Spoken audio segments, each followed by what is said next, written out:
Muy buenas tardes a todos los que nos acompañan el día de hoy. Bienvenidos al 16º conversatorio del Círculo Preescolar del Círculo Pedagógico de Preescolar. Mi nombre es Heidi Quijano, asesora del CEI de la ADE, y el día de hoy tenemos un tema muy importante que es salud mental y autocuidado docente.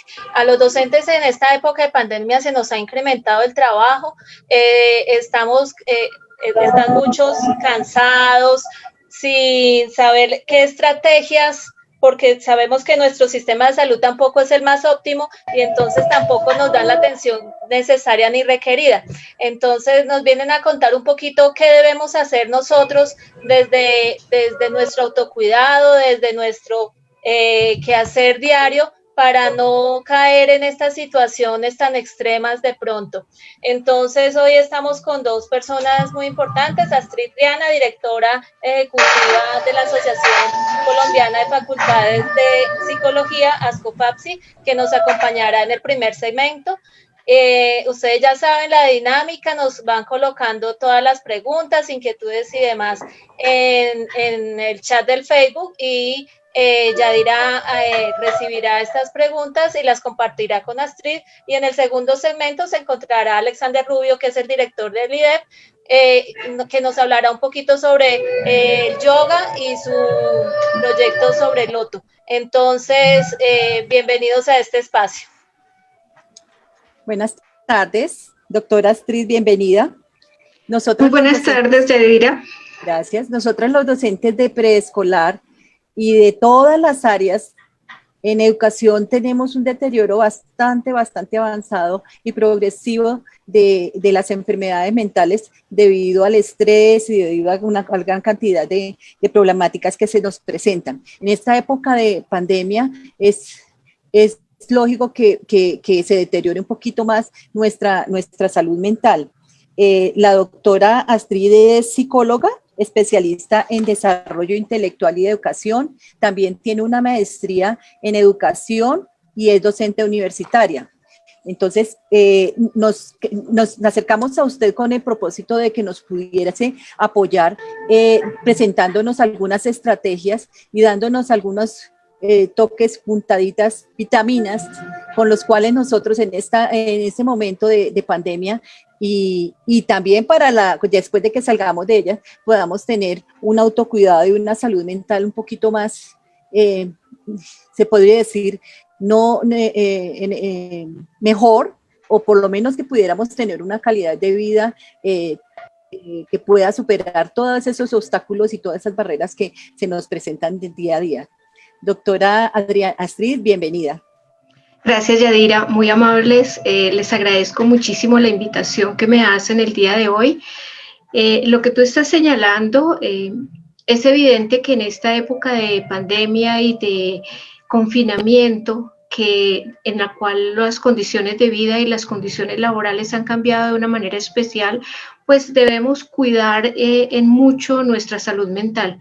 Si nosotros lo pensamos, realmente en los primeros momentos en que fue declarada la pandemia y hasta el momento actual, ha habido una gran cantidad de información sobre cómo prevenir el contagio por el COVID. Es decir, todos sabemos ya cómo nos lavamos las manos, cuánto tiempo debemos tener las manos debajo del agua, cómo utilizar el gel, el alcohol, cómo desinfectarnos los zapatos, las llantas del carro, absolutamente todo. O sea, toda la información se ha volcado en el cuidado físico corporal para evitar el contagio, lo cual está muy bien. Sin embargo, no ha sucedido lo mismo en términos de la información que se ha dado y que se orienta a reconocer de alguna manera cuáles son las estrategias y los cuidados que desde la vida psicológica y desde el mundo subjetivo, del mundo emocional, debemos tener para evitar también tener estados de ansiedad muy elevados, tener problemas de orden psicológico. Entonces, el día de hoy vamos a hablar un poco de esto de una manera muy puntual. Yo voy a empezar a compartirles una pequeña presentación que elaboré para el día de hoy. que nos habla un poco de salud mental y autocuidados. Vamos a hablar hoy de cómo nos vamos a cuidar nosotros mismos para preservar nuestra salud mental. Cuando nosotros pensamos en el concepto de salud mental, pues creo que todos hemos escuchado alguna vez la idea de la Organización Mundial de la Salud de que es un estado de bienestar en el cual el individuo es consciente de sus propias capacidades y puede afrontar las tensiones normales de la vida, puede trabajar de forma productiva y fructífera y es capaz de hacer una contribución a la comunidad. Si nosotros vemos este concepto, pues pareciera ser que todo el problema de la salud mental deriva del inconsciente, del individuo que es consciente o no de sus propias capacidades, que puede trabajar o no de forma productiva y fructífera y que hace contribuciones a la comunidad. Sin embargo, pareciera ser que no es tan sencillo, porque cuando nosotros pensamos en salud mental también debemos pensar, como lo dicen otros autores, que es la capacidad de las personas y las comunidades. ¿Por qué? Porque los seres humanos no somos solos. Nosotros vivimos en comunidad, vivimos en un mundo social y como tal la salud mental afecta a las personas y a las comunidades y el objetivo de ella es permitir que interactúen entre sí, pero además también con el medio ambiente, o sea, no es solamente la persona, la comunidad, sino que además es el medio ambiente que nos rodea, el entorno, la naturaleza, de forma tal que podamos evidentemente responder y manejar las dificultades que se presentan en la vida, pero miren ustedes esto tan importante, es haciendo uso del ejercicio de su libertad, de su capacidad de hacer respetar sus opiniones frente a los demás y de obtener satisfacciones de la vida social, identificándose dentro de una cultura y adquiriendo un sentido para su existencia. Es decir, estamos haciendo énfasis en el papel de lo social, en la importancia de reconocer quiénes somos, de dónde venimos y cómo nos relacionamos con nuestro entorno. Realmente la salud mental se orienta entonces al desarrollo de las personas, pero también al desarrollo de las personas en comunidad y en un entorno que en este momento estamos buscando cuidar, estamos buscando preservar y ese es parte de la salud mental. Muchos de los problemas de salud mental tienen que ver con condiciones ambientales que no son lo suficientemente adecuadas. Cuando decimos ambiente, estamos hablando de la naturaleza en general, pero también estamos hablando de nuestras condiciones personales, de nuestra casa, de nuestro entorno. ¿Cómo es el ambiente en el cual yo trabajo? ¿Tengo el espacio necesario para hacerlo? ¿Tengo los recursos tecnológicos para hacerlos? ¿Cómo es ese ambiente y cómo eso va a tener, digamos, una influencia directa en mi salud mental, en el salud mental de la mía como individuo, pero también de la comunidad en la que me desempeño, de los grupos de personas con las cuales yo interactúo, de mis estudiantes, de mi familia, de mis amigos? Y nos dice, supone la salud mental que nosotros podamos responder a los problemas que se presentan en la vida cotidiana, ¿a partir de qué? De tomas de decisiones claras y precisas que nos ayuden precisamente a conservar esa salud mental. Creo que hay un tema acá que es fundamental y es el tema de la libertad. Es decir, salud mental tiene que ver también con la posibilidad de tomar decisiones de manera libre y libertad implica también tener acceso a la posibilidad de expresar, de sentir y de darle un sentido particular a la vida en la cual nos estamos desenvolviendo. Todo esto es lo que nos va a permitir a nosotros tener bienestar y calidad de vida. En últimas, la salud mental se expresa a través de la posibilidad de percibirnos en un estado de bienestar y percibir que la calidad de vida, que la vida que vivimos es valiosa, es importante, es adecuada y positiva y que esa vida que vivimos contribuye a que cada día seamos mejores seres humanos y mejores personas. Cuando hablamos de salud mental, pensemos cuáles serían como los elementos que tenemos que mirar juiciosamente para cuidarnos, para hacer una mejor gestión de ellos y tener un mayor nivel de autocuidado? Pues básicamente podemos hablar de la percepción de control, es decir, hasta dónde yo controlo las cosas que hago, lo que sucede y lo que está en mi entorno. Aprender a gestionar las emociones, la gestión emocional es fundamental para la salud mental y el tener un sentido de vida. Vamos a ver estos 3 elementos fundamentales a profundidad, vamos a ir desarrollando uno a uno y vamos viendo cómo funcionan y cómo podríamos mejorarlo. Cuando decimos la percepción de control es saber con claridad. Hay cosas que yo puedo controlar porque son de mi incumbencia, de mi resorte, diríamos, son mi responsabilidad y yo las puedo controlar. Por ejemplo, yo puedo controlar preparar una charla para compartir con ustedes en este espacio. Eso es algo que está bajo mi dominio, bajo mi posibilidad y que me permite decir, ahí yo tengo el control, porque yo puedo prepararla, yo determino qué contenidos, qué cosas, qué elementos voy a introducir.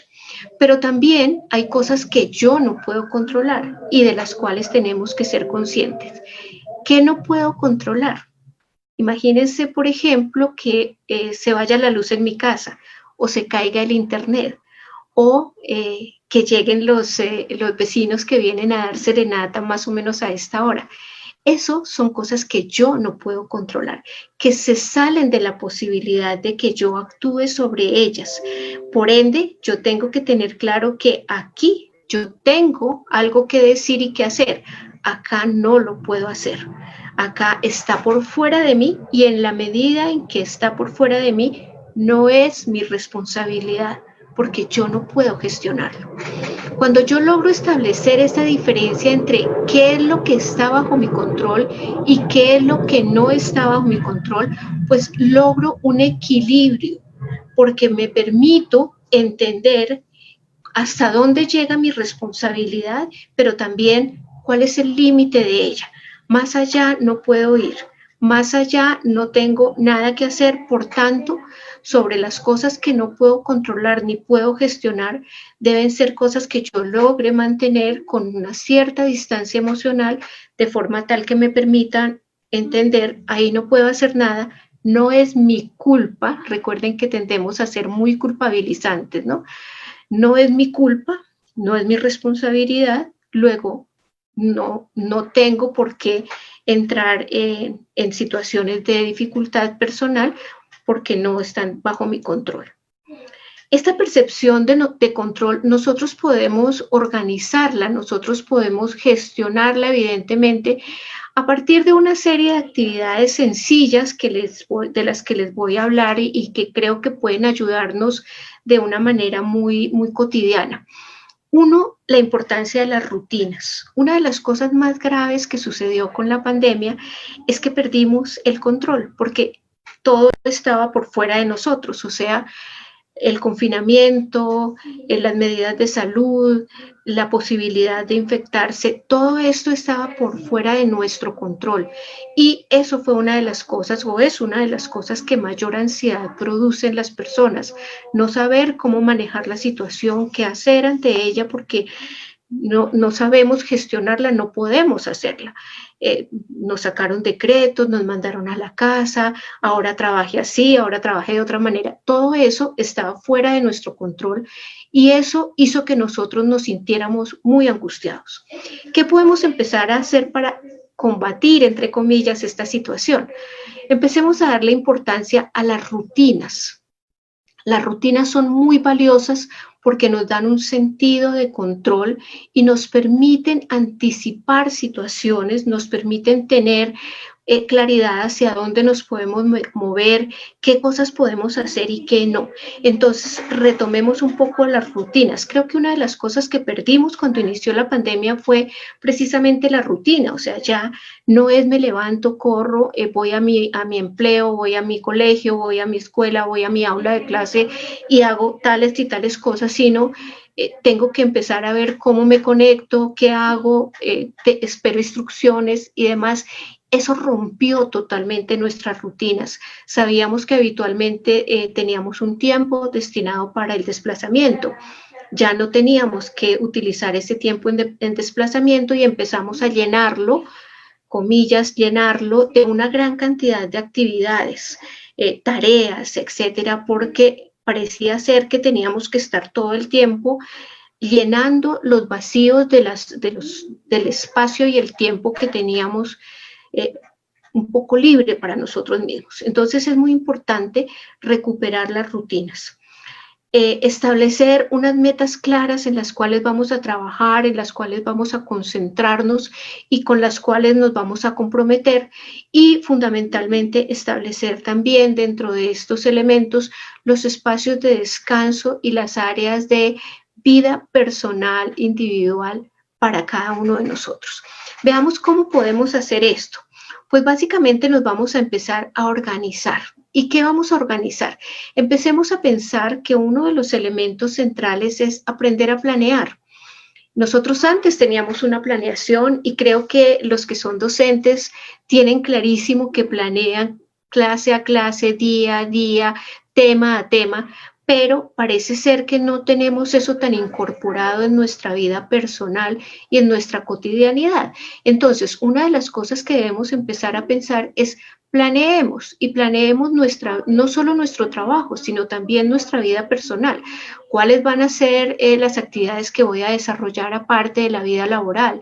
¿Cuándo las voy a hacer? ¿Cuál va a ser mi horario? ¿Cuáles van a ser las fechas? ¿Voy a hacer un proyecto mío personal? ¿Cómo lo planeo? ¿A partir de qué momento? ¿Cómo lo hago?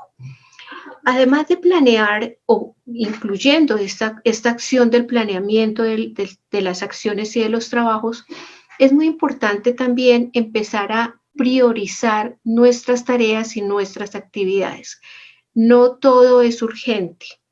Hay algunas cosas que son urgentes e importantes, otras cosas que son urgentes pero no importantes, unas que son importantes pero no urgentes y otras que no son ni urgentes ni importantes. Entonces vamos a hacer como un listado de cosas. ¿Qué es importante y urgente? O sea, es lo que tengo que priorizar de primero. ¿Y qué es importante pero no urgente? Y voy haciendo un listado de tareas, de acciones, de actividades que organizo de una manera prioritaria. Nunca respondamos solo por la urgencia. Si respondemos solo por la urgencia, terminamos simplemente apagando incendios. Y las cosas importantes se nos van quedando atrás, con lo cual empezamos a sentirnos asfixiados de trabajo, muy preocupados y con la sensación de no estamos haciendo lo que deberíamos hacer. Entonces decimos, vamos a planear, pero vamos a planear con una mirada de priorización de las actividades, tareas o proyectos que vamos a emprender. Importantísimo también reconocer cuáles son los recursos que uno, necesitamos y dos, poseemos. No siempre cuando planeamos y priorizamos tenemos en cuenta con qué recursos contamos y eso nos lleva entonces a pensar que con el momento de implementar el trabajo, pues no sabemos cómo hacerlo porque nos falta uno, nos faltan dos, nos faltan tres elementos. Entonces, cuando hablamos de recursos, no solamente estamos hablando de cosas físicas, de el material X, de los materiales para desarrollar una actividad, etcétera, sino que también estamos pensando en los recursos propios. ¿Cuáles son los recursos que yo poseo? ¿Cuáles son las áreas en las cuales yo tengo muy buenas fortalezas? Digamos, hay personas que son muy buenos en actividades de orden manual, por ejemplo, en motricidad fina, en generar objetos, en crear cosas, y eso es muy valioso y debemos reconocerlo como un recurso particular. Hay otras personas, por el contrario, que son excelentes en el lenguaje, en la comunicación, en la capacidad de. Hay unos muy creativos, etcétera. Entonces, ¿cuáles son los recursos con los que yo, persona, ¿Cuáles son mis recursos para llevar a cabo todo esto que he planeado? Y además, ¿cuáles son los otros recursos que no son míos, pero que requeriría y de cuáles dispongo? Cuando yo tengo claro con qué cuento, pues puedo más fácilmente darle inicio a mis proyectos, a mis tareas, a nuevas actividades que si yo no sé con qué cuento. Es decir, vemos, por ejemplo, ahora que se abre el confinamiento, vemos que nuevamente están haciendo salidas a parques y demás, y que están los caminantes invitando a que vayamos a compartir con ellos naturaleza. Y uno se pregunta, las personas que están reanudando, ¿han mirado cuáles son los recursos que ellos poseen después de 6 meses de confinamiento, sin hacer ejercicio, sin salir a caminar y sin esforzar el cuerpo? Vale la pena que en este momento tengamos como prioridad, vamos a hacer una caminata a uno de los parques naturales que tenga altos niveles de exigencia. Pues no. A veces esto las personas no lo tienen en cuenta y al no tenerlo en cuenta se enfrentan muy fácilmente a que las cosas no salen como lo querían, y eso se llama una sensación de frustración, una sensación de estoy muy mal, las cosas no son, nada me sale como yo quería, etcétera, y empezamos a entrar en unas situaciones de inconformidad y molestia emocional muy altas. Entonces, es importante, hagamos como un listado, ¿cuáles son mis recursos? ¿Cuáles son las cosas que yo poseo como elementos importantes para llevar a cabo este proyecto? ¿Y cómo los puedo optimizar y gestionar para que esto que estoy emprendiendo salga bien? Y esto que estoy emprendiendo puede ser simplemente mejorar mi vida cotidiana.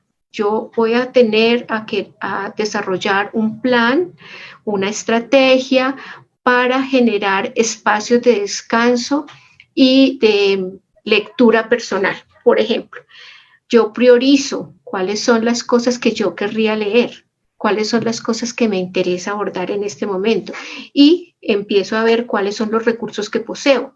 Yo soy un buen lector, me gusta hacerlo, disfruto hacerlo, tengo los libros que quiero leer, tengo la posibilidad de hacerlo, ¿cómo lo puedo hacer? Cuando ya tengo todo esto claro, voy a marcarme como un camino, y un camino de cómo voy a hacerle seguimiento a esto. ¿Cómo es que yo voy a saber si estoy logrando lo que me propuse? Entonces es un poco, pongámonos metas pequeñas. Una de las cosas más graves que solemos hacer es ponernos metas inmensas y que esperamos hacer en corto plazo. No. Las metas que van a corto plazo son metas pequeñas que son alcanzables, que nos permiten día a día estar sintiendo que vamos avanzando y que vamos alcanzando lo que nos hemos propuesto. Así que en esas medidas de seguimiento nosotros debemos tener claridad de cuándo esperamos alcanzar la meta, cómo esperamos lograrla, cómo hago para que eso se dé, y voy día a día o semana a semana haciendo seguimiento. ¿Qué tal voy? ¿Qué tanto he avanzado? ¿Qué me falta? Si mi meta era para tal época, ¿cuánto llevo avanzado y cómo puedo mejorarlo? Y obviamente cuando nosotros vemos que de pronto en el seguimiento las cosas no están funcionando como querríamos o como lo hemos planeado, pues empezamos a pensar cómo corregir esto, cómo mejorar. Una cosa importante es que todo problema, todo error, todo obstáculo es fundamentalmente una posibilidad de mejora. O sea, cometer un error es habitual en los seres humanos. El problema no es cometer el error, el problema es poderlo revisar, entenderlo y potencializarlo como una oportunidad de mejora. ¿Qué fue lo que faltó para que yo cometiera un error? ¿Qué fue lo que no estuvo bien? ¿Cómo puedo mejorarlo? ¿Cómo puedo llegar a generar una opción mejor? ¿Cómo puedo yo mejorar esto que me había planteado? Entonces, todos estos elementos nos van a permitir tener la percepción de control, de yo puedo manejar cosas de mi vida, no todo, pero sí puedo manejar cosas en mi vida cotidiana y puedo hacerlo de una manera que yo mismo elijo, determino y organizo. Eso es un elemento fundamental para evitar que las cosas sucedan sin que nosotros sepamos por qué y por ende para evitar sentir que no estamos haciendo lo que queremos. El siguiente nivel, decíamos, la gestión emocional. Las emociones son tal vez uno de los aspectos más importantes, más valiosos, fundamentales en términos de la salud mental y el bienestar. ¿Por qué son valiosas? Porque la emoción siempre lo que hace es brindarnos una información acerca de cómo estoy percibiendo el mundo, el entorno y cómo me estoy percibiendo a mí mismo. O sea, la emoción siempre es una fuente de información que nosotros a veces desconocemos y que a veces no le ponemos la atención que requiere. Es un poco, piensen ustedes, si uno tiene, voy a decir cualquier cosa, si uno tiene un carro y en el carro, en el tablero del carro, se enciende un bombillo, así no sepamos qué es, sabemos que nos está informando algo. Y muy probablemente o nos vamos al mecánico o sacamos el manual del carro o le preguntamos al amigo que sabe del tema, pero le decimos, aquí hay un bombillo prendido, ¿por qué?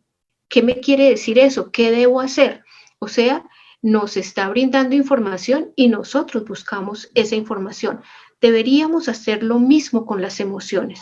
Si yo me estoy sintiendo ansioso, si estoy sintiendo que la voz me tiembla, que las manos me sudan, que tengo taquicardia, pues yo estoy diciendo, esto que estoy sintiendo es una forma de expresión emocional. ¿Qué me está queriendo decir? ¿Qué me está informando? La única manera de que nosotros podamos hacer uso positivo de las emociones es reconociendo su existencia. Así que las emociones para todas las personas le dan color a la vida. Es decir, imaginen ustedes un día cualquiera en los cuales ustedes no sientan alegría, ira, miedo, sorpresa, todas las cosas que todo el día está uno sintiendo. Es decir, nosotros tenemos una gama de emociones amplísimas, que la tristeza, la nostalgia, el anhelo, la felicidad, etcétera, etcétera. Entonces, las emociones son muy importantes y le dan de verdad un valor agregado a la vida de los seres humanos. Por eso, ¿cómo debemos gestionar las emociones? ¿Qué podemos hacer para gestionarlas? Uno, reconocer que la emoción está. A veces las personas están tan angustiadas con una situación que no se dan cuenta de que están angustiados. Entonces, el primer elemento es, ¿qué estoy sintiendo? ¿Cómo lo estoy sintiendo?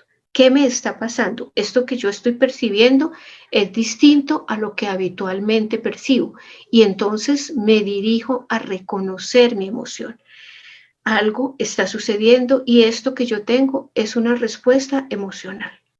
Una vez la reconozco, o sea, sé que existe, sé que está ahí, acepto que está ahí, voy a identificar la emoción. Miren una cosa importante, no todos sabemos identificar las emociones. Los niños pequeños, por ejemplo, no logran identificar muy bien sus emociones, no las pueden discriminar, a veces no saben exactamente qué emoción están sintiendo.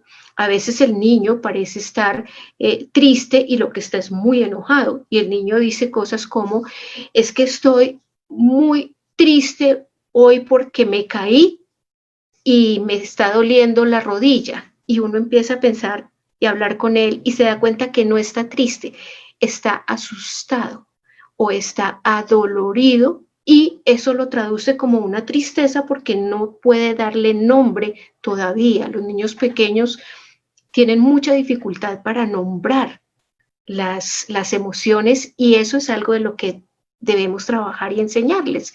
Y nosotros los adultos que no lo hemos aprendido en su totalidad, pues también debemos ejercitarnos en esto de identificar la emoción. ¿Qué es lo que estoy sintiendo? ¿Realmente es que estoy triste o más bien es que estoy como ansioso por? ¿Qué es lo que estoy viviendo? Una vez yo puedo reconocer e identificar, puedo empezar a comprender por qué me siento así, qué causa lo que yo estoy sintiendo, qué me ha llevado a esta vivencia de emoción y cómo la vivo. Es decir, es algo que vivo como algo positivo, valioso, importante, o por el contrario, es algo que me está diciendo algo no está bien, algo no funciona. Fíjense cómo toda esta información que estamos recolectando de las emociones nos va a aportar y nos va a aportar fundamentalmente para poder manejar de mejor manera la situación. Cuando yo sé cómo se manifiesta en mí la ira, hay personas que cuando están muy enojadas gritan, pero hay otras que cuando están muy enojadas se quedan absolutamente callados como hielo. Hay otros que cuando están enojados hacen, por ejemplo, respuestas físicas de dolor. Tengo un dolor de estómago terrible y lo que tiene realmente es una ira que está ahí contenida. Entonces, si yo logro reconocer, identificar y comprender qué causa mi emoción y cómo puedo gestionarla, cómo puedo modularla, pues esto va a aportar a mi vida cotidiana dándole bienestar, porque cuando estoy enojado me doy cuenta que estoy enojado y puedo entonces tomar distancia, hacer otro tipo de cosas, esperar un poco que me relaje, que pase, hacer un ejercicio de respiración, etcétera. Entonces todo esto es aporte, reconocer, identificar, comprender emociones para aportar al bienestar. Una vez nosotros tenemos esto, ya podemos gestionar nuestras emociones. Fíjense que hay una cosa valiosísima. Cuando uno tiene un poco de estrés, eso le ayuda mucho a uno a estar absolutamente alerta y a reaccionar mejor, a buscar mejores salidas que cuando el estrés es inexistente. El problema es cuando el estrés es constante y muy elevado, pero tener un poco de estrés es valioso, es importante, nos pone en alerta. Gestionar la emoción también implica reconocer, por ejemplo, las cosas que me motivan y actuar de acuerdo con lo que me motiva. Entonces puedo utilizar la emoción para que sea un valor agregado para mi vida y para mi bienestar sin negarla, sin controlarla, sin reprimirla, pero sí expresándola. Por ejemplo, hay muchas formas de expresar eso que algunas veces llaman las emociones negativas, que yo realmente no creo que sean tan negativas, pero por ejemplo, si hay las personas que están muy tristes, una forma de manejarlo es exprese su tristeza a través de un dibujo. Escriba un texto acerca de su tristeza, cómo es y cómo la vive, qué la causa y qué quisiera usted hacer con esa tristeza, etc. Obviamente, las emociones un poco más de orden más positivo, pues son muchas más sencillas de manejar, pero también hay que tener un cierto control sobre ellas, una cierta modulación. Muy importante para la salud mental, expresar las emociones. Hable de su emoción, diga lo que está sintiendo, comunique lo que usted percibe, la forma como usted está vivenciando y asúmalas. Las emociones son suyas, no son de los otros. Por ende, no podemos estar diciendo cosas como tú me haces poner de mal genio. No, yo me pongo de mal genio cuando tú haces tal cosa, pero la emoción es mía y la responsabilidad de la emoción es mía. Por ende, para responsabilizarme de ella, yo le debo expresarle a las personas y a mí mismo cómo estoy viviendo la emoción, qué es lo que siento y qué es lo que desearía hacer para mejorar o para mantenerla o para hacerla mejor. Por ejemplo, en esta parte de la expresión, pues obviamente estamos diciendo que podemos expresar a nivel del lenguaje verbal, podemos expresar a través de gráficas, a través de la música, o podemos hacer diarios de narraciones cotidianas. Nosotros no estamos muy acostumbrados a esto, pero sentarse y escribir, el día de hoy me sentí de tal manera por tales cosas y creo que fue valioso, importante o negativo, triste, difícil, y yo podría manejarlo de otra forma, etcétera. Estas narraciones cotidianas han mostrado que son valiosísimas para gestionar, especialmente en estas épocas de confinamiento y de situaciones absolutamente atípicas. Y obviamente, Cuando hablamos de expresamos nuestras emociones, también debemos estar abiertos a la escucha de las emociones del otro. Y estoy diciendo a la escucha de las emociones del otro, no de la apropiación de la emoción del otro. Es decir, si otra persona está triste, yo debo entender su tristeza, aceptar su tristeza, pero no puedo reaccionar llorando con la persona, porque entonces no le ayudo al otro. Tenemos que mantener una posibilidad de hablar con el otro, escuchar al otro y buscar formas también de ayudarle para que esta persona también pueda gestionar sus emociones. Entonces, creo que los elementos fundamentales, comunicar de manera asertiva, evitemos por favor el lenguaje catastrófico. Cuando nosotros comunicamos cosas como es que estamos ante un virus que va a arrasar a la humanidad.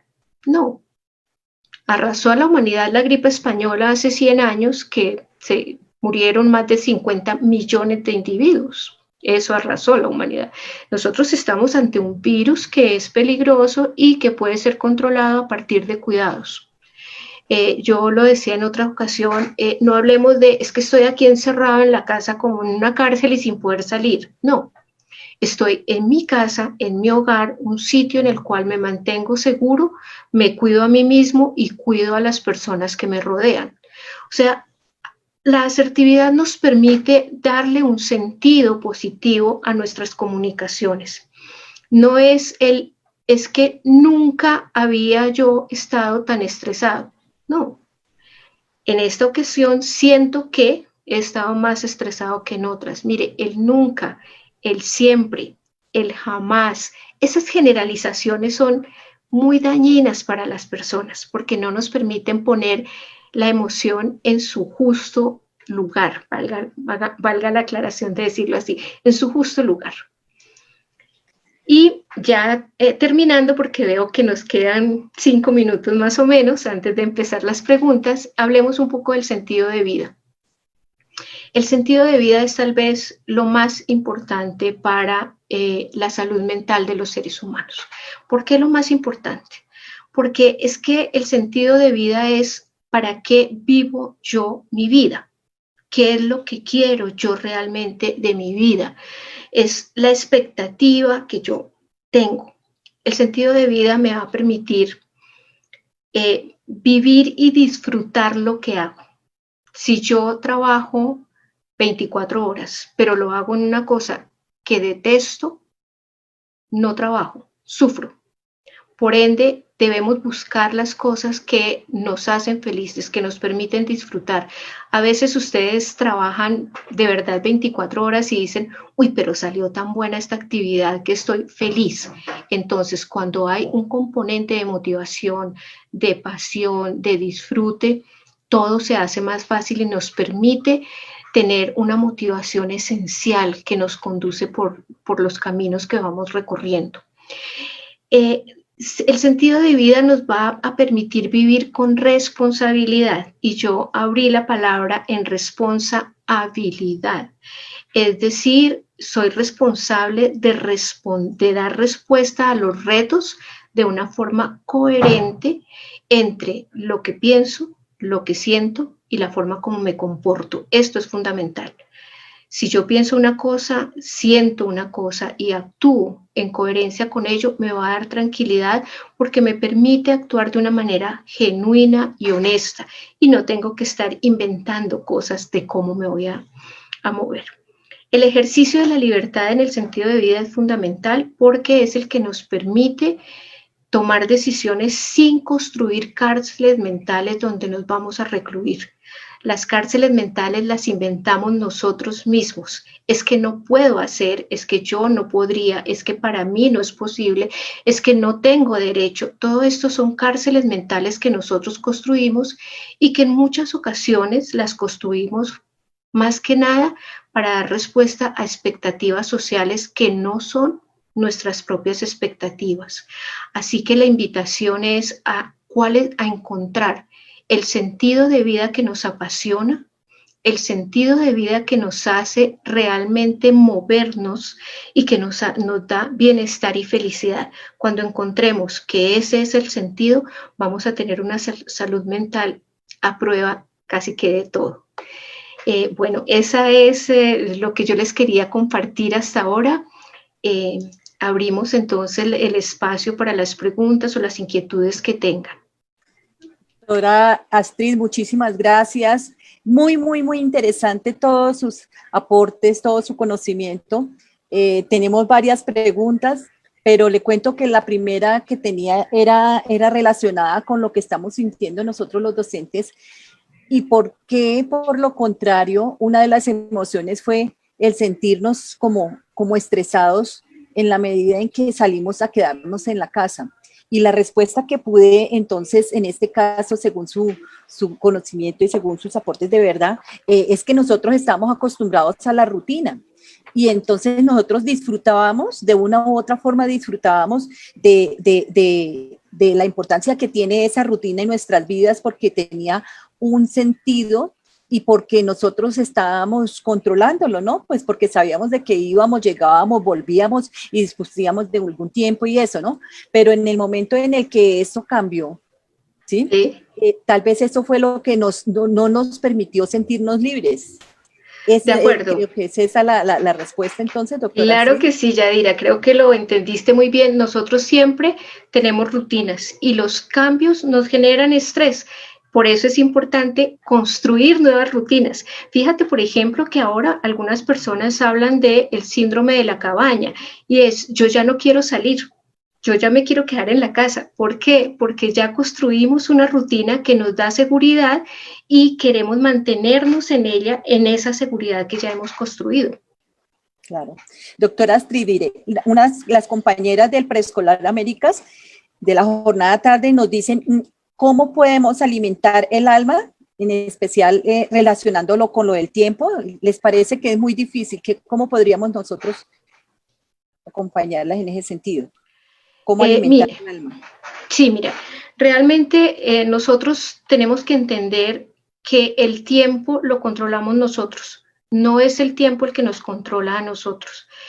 Empezar a tener un espacio pequeño, no importa. Si usted antes no tenía un espacio para usted mismo, dese un espacio diario, inicie con 5 minutos.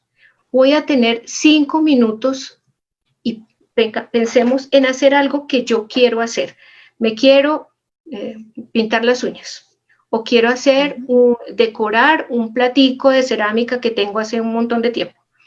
Me voy a dar 5 minutos hoy, 5 minutos mañana, pasado mañana me voy a dar 10 y empiezo a generar un espacio para mí mismo, para construirme, para hacer cosas que vayan más allá del trabajo, porque el trabajo es muy importante, pero también es muy importante hacer cosas para nosotros mismos, para descansar, para relajarnos, para respirar y sentir que estamos respirando. Yo sé que la persona que viene ahora más adelante les va a hablar de este tema que es fundamental.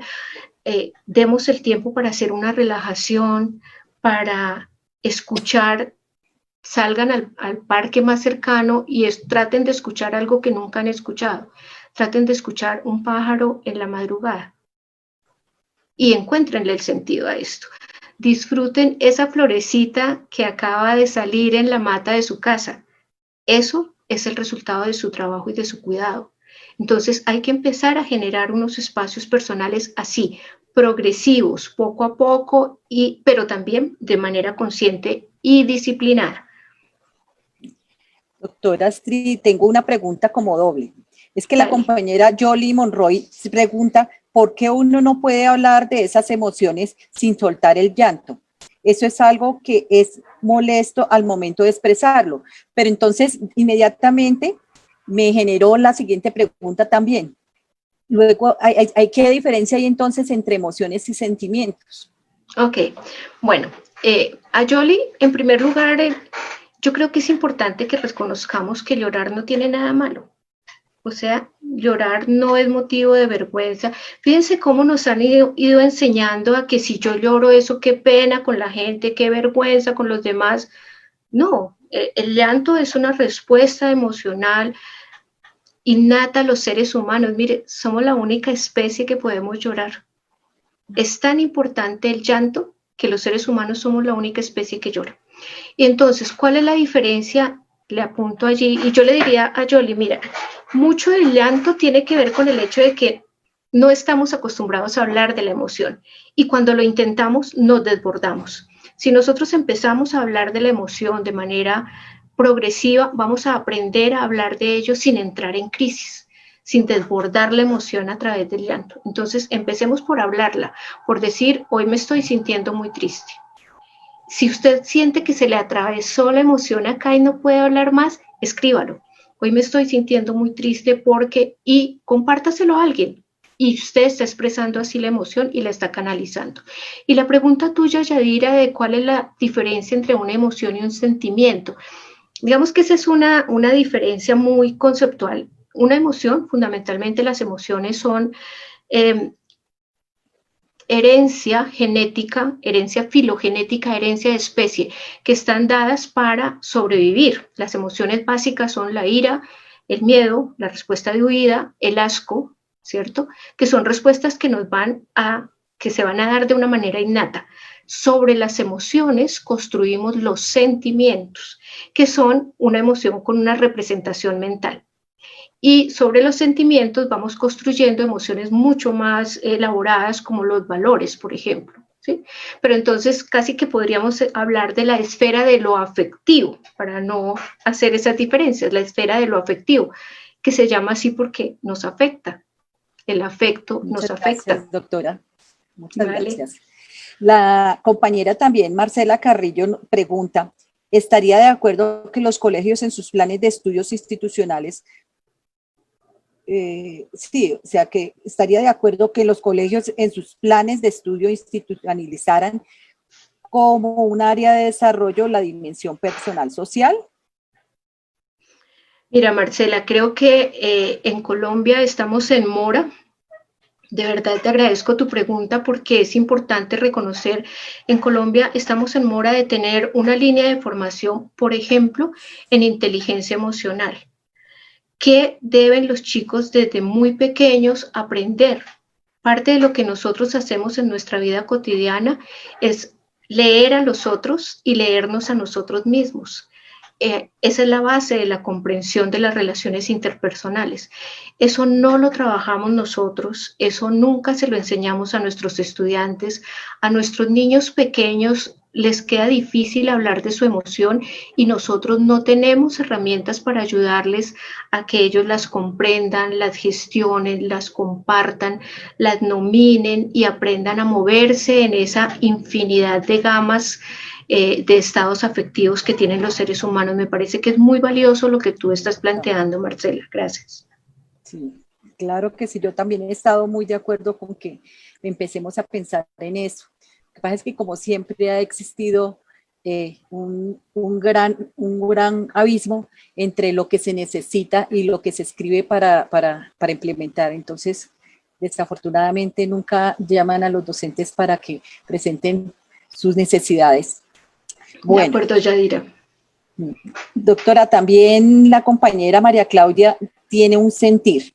Ella dice que en este momento, o lo interpretó de esta forma, en este momento esos retos virtuales que nos tocó asumir, en los cuales para nada teníamos que estábamos vinculados ni formaban parte de nuestro quehacer docente, hacen que influyan en el ser. En este caso, ella quiere preguntar estos retos virtuales al confrontarlos, ¿cómo hacemos para que no influyan en nuestro ser? Mira, los retos virtuales, y creo que este es uno de los elementos importantes de estas miradas. Salud mental tiene que ver también con el optimismo y con la posibilidad de ver opciones en cualquier situación. Creo que hace unos años nosotros teníamos muchas dificultades siquiera para hacer una llamada por Skype y entonces se nos caía la llamada, era un drama. En este momento, miren cómo estamos aquí todos conectados. ¿A través de qué? Hemos ido desarrollando una serie de competencias digitales poco a poco, con mucho sufrimiento, claro que sí, con muchas angustias, claro que sí, pero hemos logrado sortear dificultades de una manera que casi que nos hacen ver como unos gigantes frente a esta situación. O sea, yo realmente veo la pandemia y digo, ¿cuánto hemos aprendido? Hemos aprendido a valorar las cosas que tenemos en casa, hemos aprendido de cuestiones digitales. Entonces, no lo veamos como, esto es un reto terrible, no. Esto es un aprendizaje que estoy logrando, mire cómo soy de valioso que he logrado aprender esto. Ya nos movemos en Zoom, en Meet, en Webex, o sea, manejamos una cantidad de cosas, ya nos dicen comparta pantalla y uno no entra en crisis. Todo esto son avances que ustedes han logrado, Claudia, eso ha sido un desarrollo tuyo y tienes que reconocerlo como eso, como algo muy importante en tu vida, como una cosa que has logrado por tu propia capacidad. Doctora Astrid, de verdad que fueron muy valiosos todos esos aciertos que usted nos acaba de compartir. Tenemos que volvernos a encontrar de nuevo porque toda su sabiduría de verdad que nos nutre bastante a todos los docentes que en este momento y siempre estaremos necesitando de un apoyo en su gran especialidad. Que mi Dios la bendiga, que de verdad, por favor, nos acepte la invitación en fechas futuras. Yadira, cuando quieran. Gracias. Cuando ustedes quieran, con muchísimo gusto, porque yo también soy docente, yo también soy profesora y también vivo las angustias de los profesores del país. Entonces, cuando quieran, estaré con ustedes. Muchas gracias por haberme invitado. Muchísimas gracias, doctora, muy amable. Bienvenido, doctor Alexander Rubio. ¿Cómo está? Bienvenido a nuestro conversatorio. Quería comentarles de que el doctor es licenciado en Educación Física de la Universidad Pedagógica, es magíster en Investigación en Docencia de la Universidad Central de Chile y también es doctor en Educación y Ciencias del Deporte de la Universidad de Baja California en México. Durante 20 años ha estado vinculado a la Secretaría de Educación en el Colegio Lara Bonilla en la ciudad de Bolívar, ¿sí? Ciudad Bolívar, está en el área de libre expresión. Además, labora en diferentes universidades públicas y privadas. Ha sido ganador de 2 Guinness World Records en el año 2014, en el 2016 y en el 14 de noviembre del 2016 también participó en el récord nacional de yoga en el 2012, 2015, mejor dicho, ha sido hasta finalista en Global Teacher, creo que en el 2017, ¿verdad? Es becario del programa ITEC en India, de 2017, y de Dubái. También fue embajador de la educación en Berkeley. Señora, desde 2017 hasta nuestros días. Mejor dicho, es que tiene, ahí sí como dicen, tiene más galardones que envidia, doctor. Bueno, y de ahí también les puedo contar también de que es uno de los 50 mejores profesores del mundo por el Global Teacher. Es que es como el equivalente Nobel de Educación, ganador del Global Education del 2019. Les cuento, compañeras, también que es un apasionado por el karate, la danza, el yoga, deporte, y que practica con sus hijitos, ¿verdad? Bienvenido, doctor Alexander Rubio. Yo ya lo había conocido en una de tantas capacitaciones en los cuales trabajamos en el DAX y el Departamento Administrativo. Y bienvenido, mire que necesitamos de su conocimiento y sabemos que nos va a aportar en este momento que estamos pasando por unas crisis muy profundas y tenemos necesidad de que nos retroalimente en cuanto al autocuidado y los aportes para nuestra salud mental. Bienvenido. Muchísimas gracias, doctora. Un gran abrazo para todos y para todas que en este momento están detrás de las pantallas, como digo en las charlas últimamente, estamos de la cintura hacia arriba con la proxemia personal y de abajo en sudadera, chancletas y demás, Sí. pero es parte de las nuevas realidades y de esta nueva normalidad. Y qué importante el tema que estamos trabajando es el día de hoy, ¿no? Yo lo llamaría el autocuidado, el reconocimiento, el manejo, la autorregulación emocional, que son tan esenciales, no solo en nuestra vida, sino en la vida de los demás y esas conexiones que hacemos con los demás generando resiliencia, generando empatía y que todo parte de nosotros mismos. Entonces, muy contento de venir a compartir, a dialogar y atento para que me digan cómo quieren que lo socialicemos, cómo quieren que lo compartamos, cómo quieren que hablemos, si hay una serie de preguntas o vamos generando como lo que se llama un tejido en red. Aquí muy dispuesto y un gran saludo para todas y para todos en sus casas. Un gran abrazo. Doctor Alexander, ¿tiene alguna presentación para compartir o podemos ir avanzando o como usted quiera, tenga la dinámica? Sí, podemos ir avanzando. Yo me articulo. Tengo algo que se llama maleabilidad, entonces podemos ir dialogando y si quieren vamos compartiendo, no hay ningún problema.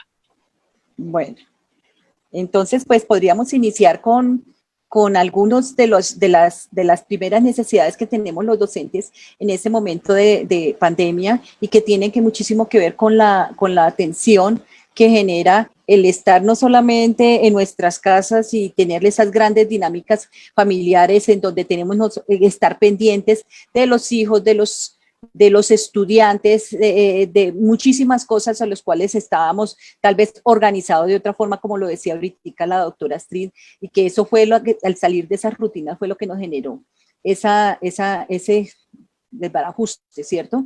Entonces quería preguntarle, doctor, ¿qué hacemos? ¿Cómo tenemos que, a partir de ese momento, disponer de nuestros espacios, de nuestro tiempo, de nuestros sentimientos? ¿Cuál sería la mejor dinámica para poder lograrlo? Bueno, esa pregunta es bien importante. Eso nos da como un recetario, ¿no? El qué poder hacer para mejorar esas condiciones de vida. Bueno, esencial. Lo primero es algo que denominamos el autorreconocimiento. El autorreconocimiento es analizar, hacer un pare y mirar qué está pasando con mi entorno, qué está pasando con mi vida. Sí, mi madre tenía una reflexión muy bella y decía, miremos qué maletas estamos cargando. Eso lo mencionaba ella. Entonces, lo primero es, ¿cómo estoy? ¿Sí? ¿De dónde parte todo? Primero, parte de mi cuerpo. Y sucede algo, nos olvidamos de nuestro cuerpo, solamente nos acordamos de él cuando empieza el dolorcito, cuando empieza la carraspeadera, cuando perdemos el equilibrio metabólico y entonces empiezan a recetar el medicamento para la tiroides o el medicamento para la tensión o el medicamento para el azúcar o el medicamento para la ansiedad y ahí es cuando nos recordamos que tenemos un cuerpo. Entonces, número 1, reconocer nuestro cuerpo, reconocer mi cuerpo. Número 2, no es solo reconocerlo, ahora también verificar cómo nos estamos nutriendo. Y ya de pronto pensaron en nutrir en lo que se come, en lo que nos estamos comiendo. La nutrición es más compleja, es qué observo, qué escucho, cómo actúo. Repito, qué observo, qué escucho, cómo actúo. Esa es la nutrición primigenia. Entonces, ¿cómo me estoy nutriendo? ¿Y por qué les voy a explicar por qué? Cuando tú ves cosas que sabes que te están generando molestia, inmediatamente tu cerebro se está alimentando de ellas, ¿sí? Y cuando ves también cosas que te aportan, que te generan felicidad, que te dan bienestar, tu cerebro se alimenta de ellas. Lo que escuchas también, que te llegan con el chisme de una persona cercana a ti o de tu familia o alguien con la que trabajas y si te genera esa malnutrición, tú empiezas a mirar a esa persona raro y te genera una ansiedad, ¿sí? Entonces, cuidado con lo que estás escuchando. O si estás escuchando conflictos, peleas, groserías, verifica porque eso también va a entrar dentro de ti. Lo que haces, cómo actúas, lo que dices, ¿sí? Hay un ejercicio muy bonito que hicimos con la alcaldesa este martes pasado en el Bronx. Yo lo dirigí y lo hicimos también el mes pasado en el Simón Bolívar. Y en el ejercicio yo les decía que en un instante colocaran las manos aquí, acá y acá. Pero ¿qué les iba diciendo? Cuando uno coloca las manos aquí, piensa qué es lo que está llegando a tu mente, cómo te estás alimentando allí. Cuando lo colocas en los ojos, ¿qué es lo que ves? ¿Qué es lo que observas? Cuando lo colocas en la boca, ¿qué es lo que dices? ¿Qué es lo que recibes? Muchos de los problemas que tenemos actualmente son por lo que observamos, por lo que decimos y por lo que actuamos. Esto lo llevo yo a la escuela. De pronto los que me han escuchado, las que me han escuchado el término, la pedagogía del loto. Respiro, pienso y actúo. ¿Sí? Y esos tres preceptos son un pilar fundamental porque respirar te ayuda a aliviar situaciones, la que sea. Yo lo he vivido en la escuela cuando están a punto de matarse a golpes o con puñales, ¿sí? Y empieza uno a trabajar y a manejar la respiración, respira. Cuando tú respiras, tomas un lugar, ¿sí? Tomas aire y neuropedagógicamente produces unas hormonas distintas. Es decir, cuando respiras corto, verifica esto. Un niño peleando en la escuela con otro niño o un papá discutiendo con otro. O tú misma en la casa cuando tus hijos o tus hijas o tu esposo, tu pareja, tu compañera, compañero, el que sea, llega a generar una situación de estrés. Inmediatamente la respiración se torna corta, ansiosa, y esa respiración está ligada a una sola que se llama el paleocerebelo, y esa respiración genera producción de adrenalina alta. Y la adrenalina es buenísima para sobrevivir, pero en la vida diaria no estamos sobreviviendo. Y si actuamos en acción de supervivencia, nos estamos haciendo daño. Me refiero a, si te van a robar y la adrenalina llega, pues tú corres y te salvas. Pero en la casa, si la adrenalina se sube con la familia, con los hijos, con el esposo, generalmente la adrenalina produce una acción de respuestas inmediatas. Y esas respuestas inmediatas no son moduladas. Es decir, a ti te insultan y tú con la adrenalina arriba insultas peor. ¿Sí? Entonces, la sugerencia, el primer ejercicio es respirar. Tomarse el tiempo. A veces a mí me hacen llamadas y generan una tensión y yo en la llamada me tomo un tiempo y no respondo. Y la persona que está al otro lado me dice, ¿me estás escuchando? Y yo, claro que sí. Pero si respondes y entras en el hilo de la otra persona, ahí es cuando te haces daño. Entonces, te tomas el tiempo, respiras y se produce una segunda respuesta que ya va con una zona del cerebro que es mucho más reflexiva. Y esa tiene relación ya no con la adrenalina, sino con la dopamina. Respirar. Acciones sencillas. Llega hasta yo lo llamo el caldo de cultivo de estrés, que es cuando te llegó, porque hay horas pico, ¿no? Ustedes se van a dar cuenta que hay horas pico. Entonces la hora pico no es la de pico y placa, sino la hora pico o curva emotiva alta. En la hora pico o curva emotiva alta te vas a dar cuenta que es el momento en que llega, que te llama la rectora, que te llama el papá, que te llama el estudiante, que te llega, y encima te llegan los niños para las tareas, y encima llega el domicilio, o encima llegó la factura, pero todo llega así. En esos picos, respiras, te tomas un segundo, o sea, la factura puede esperar un momento, la llamada también, pero tú dosificas y le das prioridades a lo que tienes que solucionar, pero mesurado.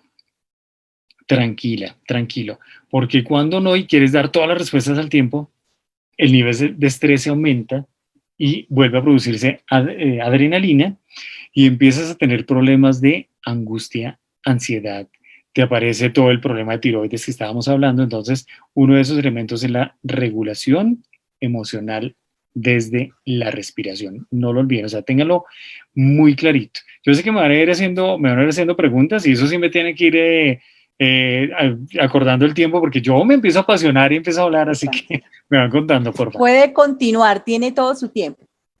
Tiene todo su tiempo, profe. Bueno, queríamos también como saber que es que se presentan tantas cosas, ya no solamente es este aislamiento, no solamente es la incertidumbre por el contagio, no es solamente por saber qué va a pasar después. Ha ocurrido algo bastante terrible, que es el perder familiares también. ¿cómo nos podría colaborar en dar algunos apuntes cuando en la familia ocurre esa pérdida de un familiar? Bellísima pregunta. Hoy justo uno de las personas que trabaja conmigo, César, se llama, es uno de los chicos que me integra mi equipo del IDEB, le falleció el papá, le falleció justo el papá. Y yo he tenido también, pues, mis momentos. Aquí hace un año exactamente falleció mi madre, ¿sí?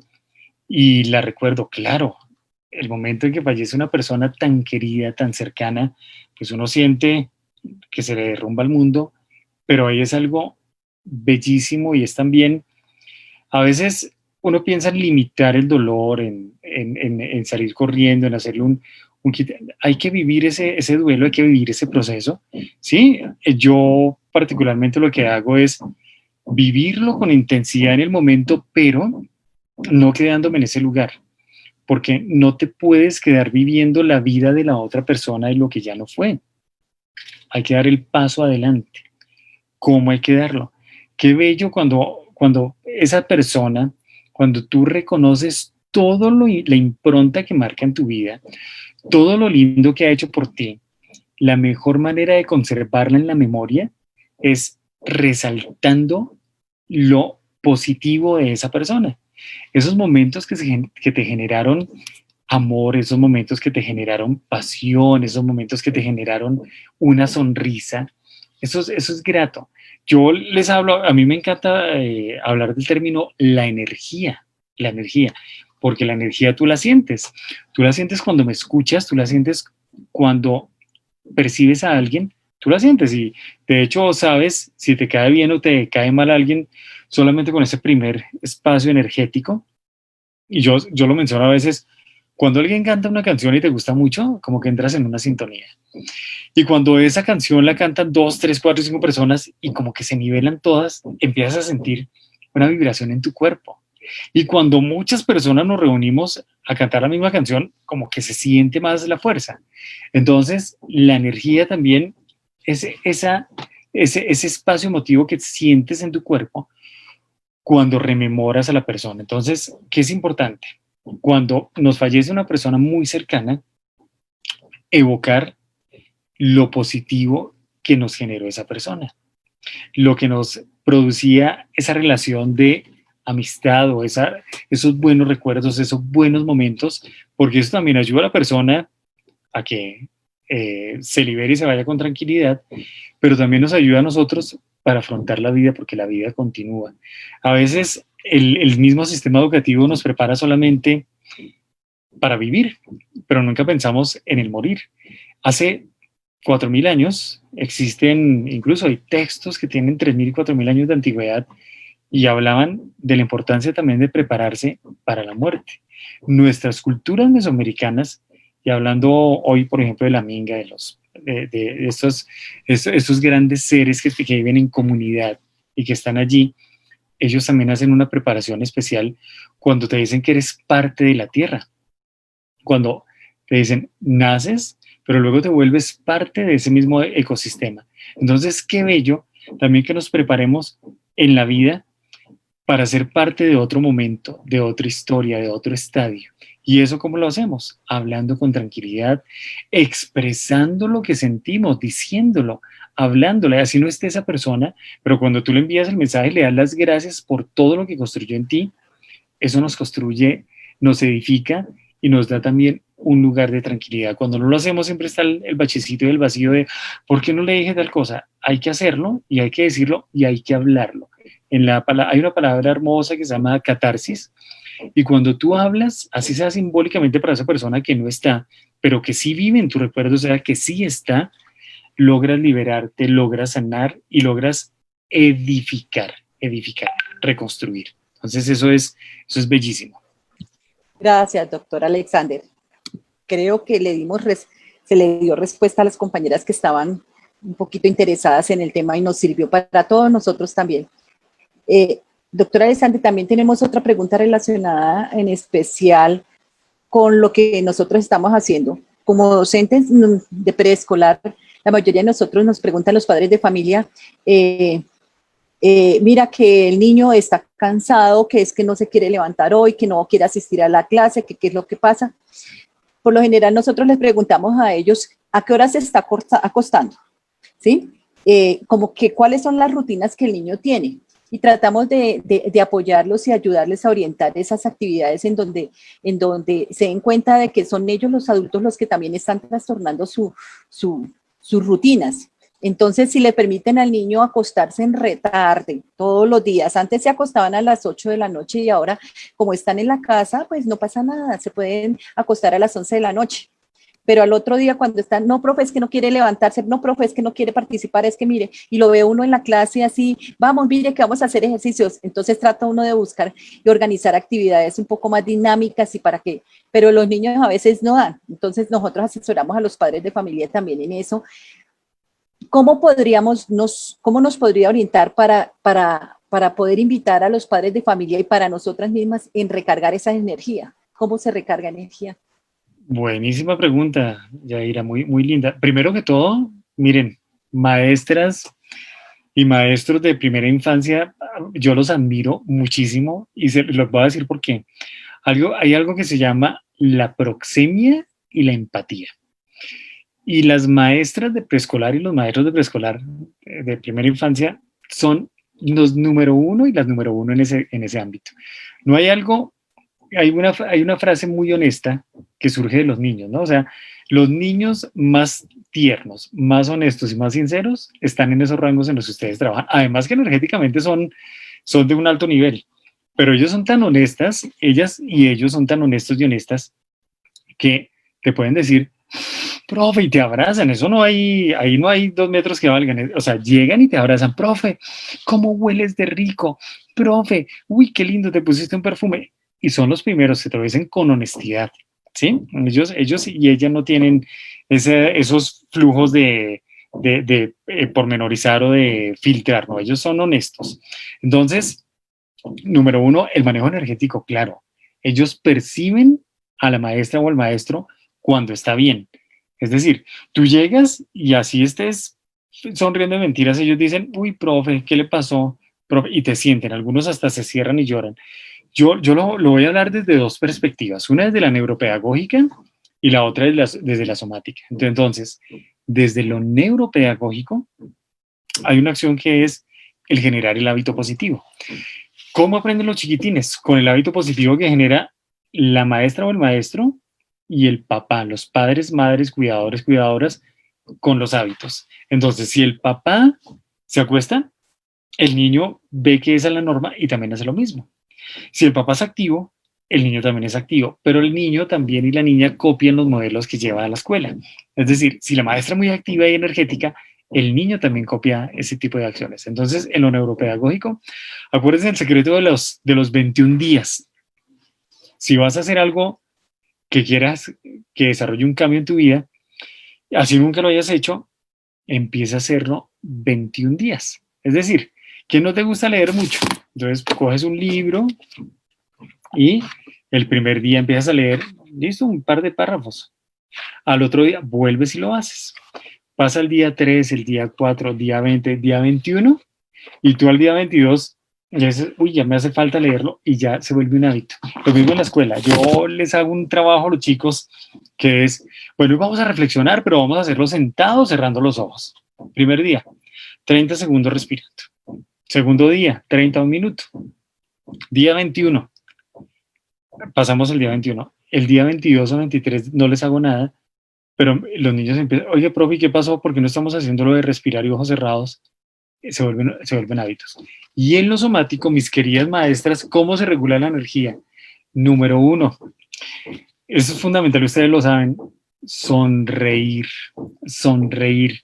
En neuropedagogía, la sonrisa va conectada con algo que se llama las neuronas espejo o neuronas espejo, que producen que cuando tú sonríes, el niño, el padre, es un reflejo. Entonces se proyecta, ¿sí? Ese brillo sale por los ojos. Y cuando no lo haces, ¿sí? Como la cara adusta, severa, el niño también como que copia eso y siente. Entonces, la acción de sonreír, de bienestar, abre energéticamente, abre la zona del tórax y posibilita que haya más conexión. Número 3, La respiración. Miren, hay algo que a veces no hacemos. Antes de iniciar las sesiones de clase, tómate tu tiempo para respirar. ¿Sí? Así como hacemos ejercicios en general para estar bien, hay ejercicios que se llaman ejercicios de resonadores, ¿sí? De toda esta zona, con el aire, para empezar a calentar todo el aparato fonador. La respiración es clave. Las pequeñas acciones de movilidad, hay tres técnicas que son muy sencillas, que a mí me encanta hacer, que son ancestrales. La una es la respiración media, profunda.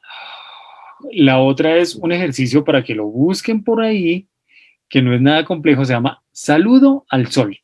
Yo lo llevo haciendo desde 1990, es decir, llevo 30 años haciéndolo. Son 12 pasos, respiro, los hago. Hay incluso en internet, pongan, métanse ahí, pongan Alexander Rubio, saludo al sol, o pongan saludo al sol, él les sale, son 12 pasitos. Y cada uno trabaja cierta parte del cuerpo, pero va con respiración. Entonces te activa, pero a la vez hace que no pierdas la flexibilidad. Ese es el tercer secreto. Ser flexible. Pero ser flexible, ¿qué es?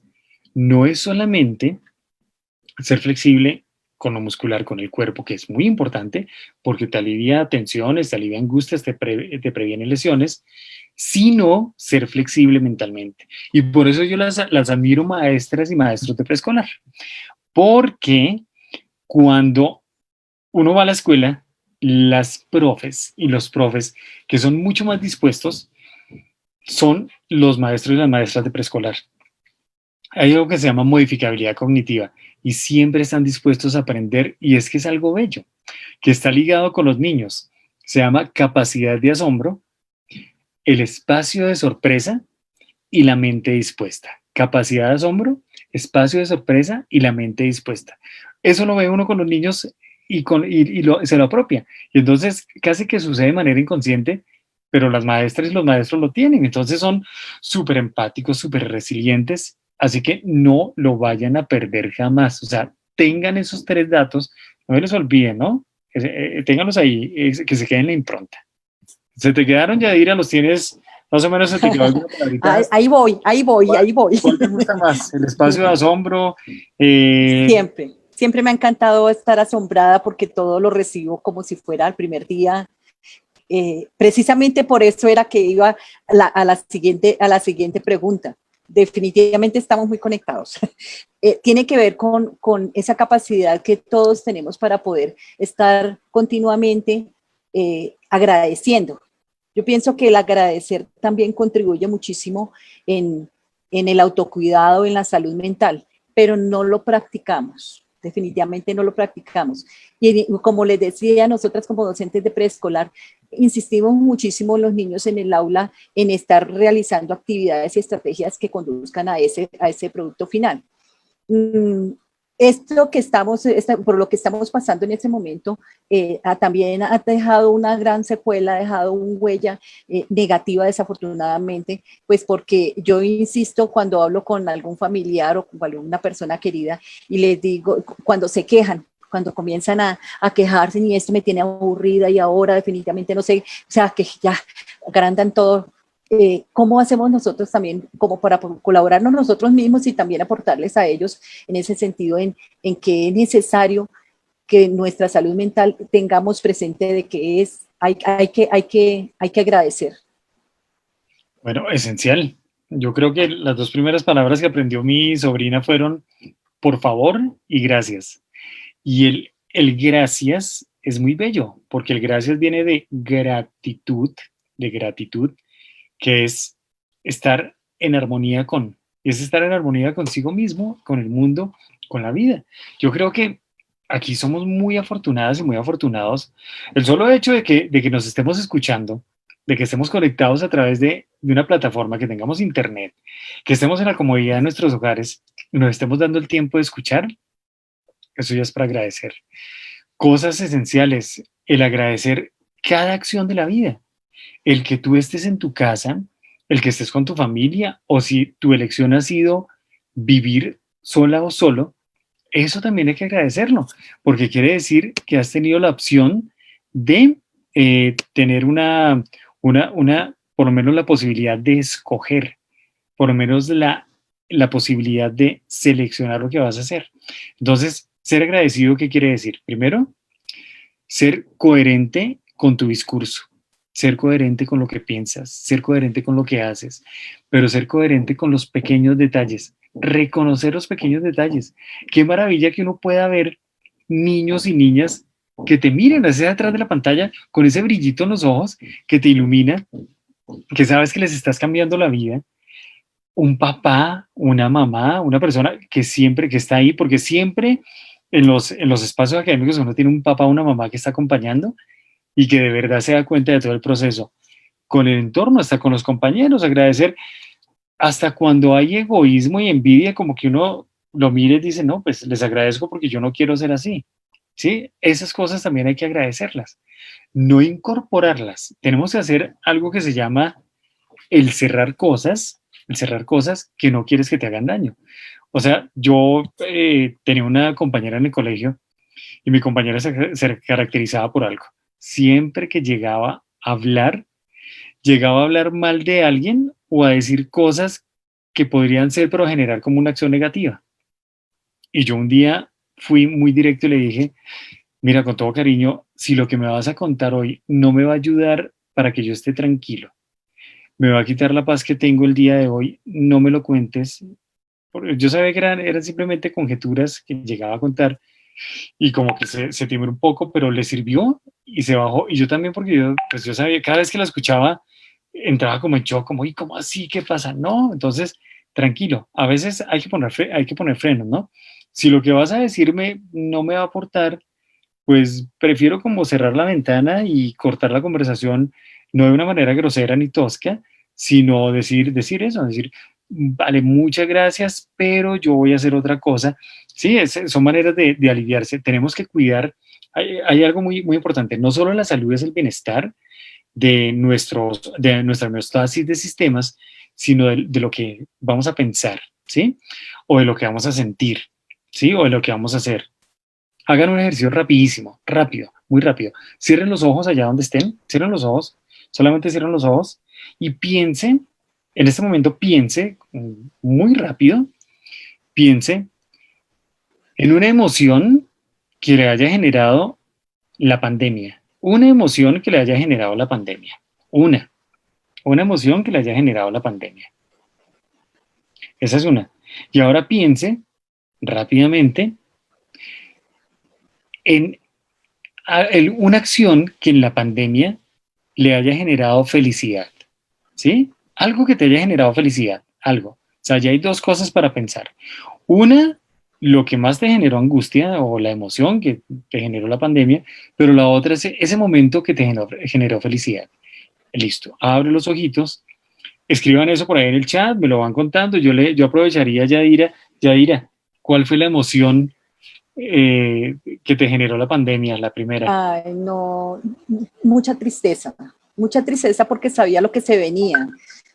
Sabía que iba a morir mucha gente, que posiblemente iban a ser familiares nunca pasó por mi mente de familiares míos, pero siempre tuve en cuenta porque de que van a morir personas muy valiosas, personas que están en este mundo tratando de salir adelante por el bienestar de otras personas, como fueron los médicos, y todos los que trabajan en el sector salud. Entonces esa fue la primera.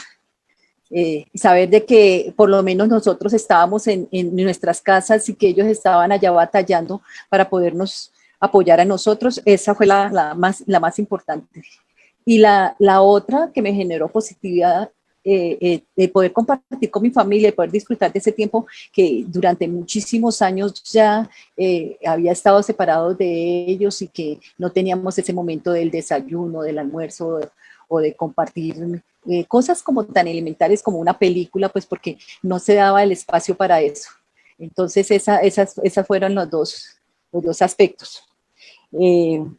Aquí los compañeras dicen, bueno, no me han contestado todavía, pero pienso también de que en este momento las personas que están perdiendo familiares dicen, como la compañera Jolie Monroy dice, es que nosotros no estamos preparados para la muerte, o es que nos tenemos que preparar seguramente para eso. ¿Cómo hacerlo entonces? Y ahora continuamos con las preguntas suyas. Buenísima pregunta. ¿Cómo prepararnos para la muerte? Cuando todo el sistema y nos están preparando para la vida, ¿no? Incluso nos están preparando para no asumir elementos de la misma vida. Por ejemplo, antiguamente te enseñaban nace, crece, te reproduce, muere, por allá ese fue un paradigma, pero ahora incluso es negar la muerte, ¿no? Estamos tratando de hacerle todo el cierre y solamente cosas que te dan vida, deportes extremos, pero también negarnos la posibilidad de acercar el cuerpo a eso. O sea, más o menos el paradigma de la sociedad actual es juventud eterna. Juventud eterna, si miramos en investigaciones, el mayor número de índice en esta década son todo lo que es Botox, implante capilar, cirugías para retrasar el envejecimiento, que bueno, está bien, es una forma de ver la vida, pero también hay que prepararnos porque esas son formas de cerrar que, bueno, digamos, es muy importante cuidarse, eso está muy bien, pero es muy importante también saber que tenemos una trascendencia y que es sano también que llegue la arruguita con toda la historia de vida, pues si no la podemos quitar, no la quitamos, pero también esas arruguitas indican que te has vivido la vida. Yo tengo varias aquí de sonreír porque me encanta sonreír. Menos mal que es de eso. Sí, pero es valioso también que nos preparemos. No es pensar en la muerte todo el tiempo y como el fin de, sino saber que es un ciclo que va a llegar con personas. En este momento nos tocó que nos llegara con una pandemia donde afectó personas muy cercanas, padres, madres, abuelitos, personas mayores. Y creo que lo que más nos dolió de esa muerte es saber que dejamos de hacer cosas con ellos. Con esa persona. Es decir, que no los llamamos, que no los buscamos y nos da el remordimiento. Entonces, qué importante que ahora que estamos vivos y que podemos hacer, a veces no nos cuesta nada.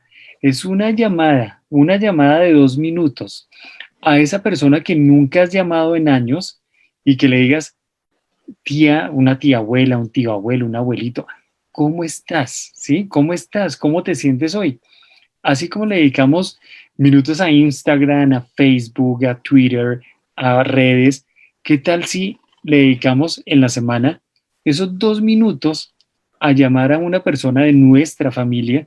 ¿Sí? A veces hay unas frases que a mí me calaron muy fuerte, que la familia no está hecha de lazos de sangre, sino la familia está hecha de momentos y contactos.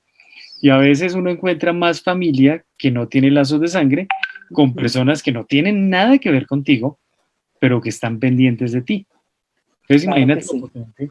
Si buscas ahora esa persona, piénsate cuál es esa persona que has dejado de llamar. A veces hasta el mismo papá, la mamá, el hermano, por desavenencias. Y solamente uno viene a recordarlos cuando ya se murieron y ya no están y queda el reproche, el remordimiento y lo que no hiciste.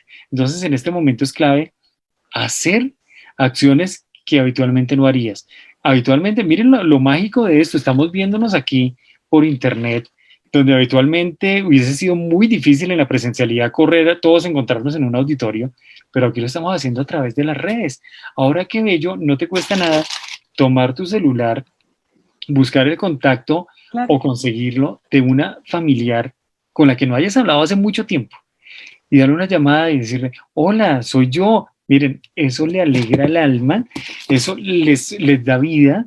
Hay mucha gente que se muere de pena moral y la pena moral está demostrado que es una baja en las hormonas que producen bienestar y dopamina por abandono. Cuando vives con la misma persona 30 años y se te va esa persona, claro, entras en la depresión porque ya dejas de producir lo que generabas y además hay un lazo energético allí. Ahora imagínate lo que le generas a una persona cuando la llamas y le dices, ¿cómo estás? ¿Cómo te sientes? Te he pensado, te recordé hoy y recordé, hay lazos. ¿Cuándo la viste la última vez? Te recordé hace 10 años o 15 años, o me acordé que te gustaba reír con mi mamá, o me acordé que te gustaba comer tal cosa. Quiero saber cómo estás. Esa llamada, eso le da vida, te aleja de la muerte, porque la muerte no es solo el estado como dice la medicina dice, enfermedad es ausencia de salud. y la muerte es ausencia de vida. Ausencia de vida. En este caso, imagínate que le des vida a alguien, eso te revitaliza. Y vivir todo el tiempo, vivir desde el primero hasta el último momento, con intención y con acción, sin importar que, bueno, puede que llegue la muerte en algún momento, pero vive la vida y no dejes de hacer cosas. O sea, piensa en la vida no como esa acción de simplemente estar sin trascender. Trasciende con pequeños actos. Yo no les estoy diciendo que tienen que hacerse otro récord Guinness, otra... A mí me encanta ponerme retos y cosas y mover la gente, pero hay retos diarios para hacer en la vida. Ese, llamar, sonreír, esa persona que te cae mal y que tú le regales un día una sonrisa, como que le va a cambiar hasta el universo porque dices, ¿por qué me sonríe? O esa persona con la que nunca hablas, a veces los seres invisibles, ¿no? Los seres invisibles son las señoras del aseo en el colegio, que todo el mundo pasa y nunca la saluda. Cuando tú paras y le dices, ¿cómo estás? Mire, yo he hecho buena relación, he tenido la oportunidad de relacionarme ministros, secretarias, presidentes, pero yo voy y me saludo a las señoras del aseo y al celador. Buenos días, ¿cómo me le va? ¿Cómo está usted? Cuénteme de la casa. Y hace uno unas conexiones bonitas.